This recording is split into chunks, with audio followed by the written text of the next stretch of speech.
Okay, hey, I made it through the Uber maze safely to my appointment to get my hair done with Juice Jackson over here in Fort Worth, Texas. Amazing. And as you can, sorry, Juice, I already put it up, but I have to share some hair growing techniques and show some pictures of myself earlier this year. My hair has grown substantially, thyroid and all that stuff. But that has nothing to do with Uber. Ubering during a game. Okay, so here's Uber tip for game day. First of all, empty your bladder.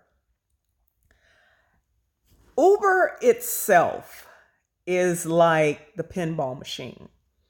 I start the day when if you remember the pinball machines, if you're old enough to remember those, Sally, I know you know about pinball machines.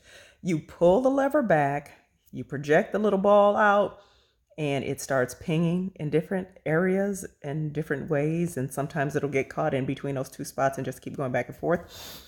That pretty much describes Uber by itself. Game day is when you get caught in between those two spots and just keep going back and forth, and it racks up a lot of points. That's what any game day would do. My first experience with game day was last weekend, or it may have been the weekend before, with the TCU Texas Tech game. What happens is, as you drop off a passenger, another one will immediately ping, and as you're dropping off your passengers, it just keeps going. It's like a slot machine. That can be intoxicating because that basically means money.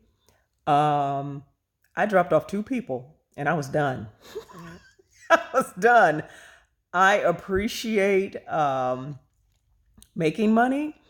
Ubering is still fun, but I am not so dedicated to a dollar bill that I was going to sit on that corner for 15 minutes trying to get to someone who was less than a quarter of a mile from me. I mean, people were like on up the block across the highway, which technically they could have walked, but if you're a woman and you're wearing high heels, it's too far.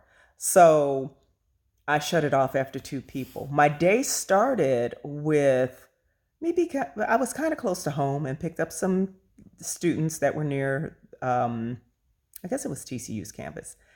That led me to a person who needed to go to UNT's campus. Now, if you're familiar with the Dallas Fort Worth area, you know that Fort Worth is an hour and a half from Denton, Texas. On the way back from there, in Ponder, Texas, I had to pick someone up who was going to the game. I dropped them off at their spot and then I was headed out of the area. Someone else pinged.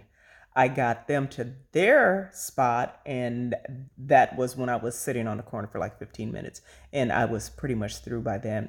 They were blocking off the streets. So if you're going to do Uber and you're in a metropolitan area where there are sports teams and lots of activity like that, empty your bladder and get ready for the adventure, because it will be one. And the game there, it's halftime now with the game. About 9:30, Uber drivers are going to be hopping like popcorn because it is going to be that kind of crazy. No one wants to drive into that area because it's just too hard to get out unless you just sit there and wait until the last cars are going out. So, and it kind of moves fast when you think about it, but still, it's like craziness nightmare. Just coming home, someone ran a red light and was there's nobody at my door. Someone ran a red light and almost hit me. So that didn't happen. Obviously, I'm alive, but I'm in for the night. And again, Ubering, good thing. Had fun. Got to talk to some wonderful people because all of the rides, with the exception of the last one, were really long rides. And yeah, if you're going to do it, jump in with both feet and go get yourself a car caddy and just have a great time. But again, game day is a special kind of beast. and you've got to be ready for it. You need your own snacks, but most importantly, empty your bladder. Okay. All right. I'm calling it a night because I'm tired and I need to set out on a new adventure tomorrow. Or maybe not. Tomorrow's Veterans Day. I'm a veteran. Let's see how that works. Okay. Have a great evening.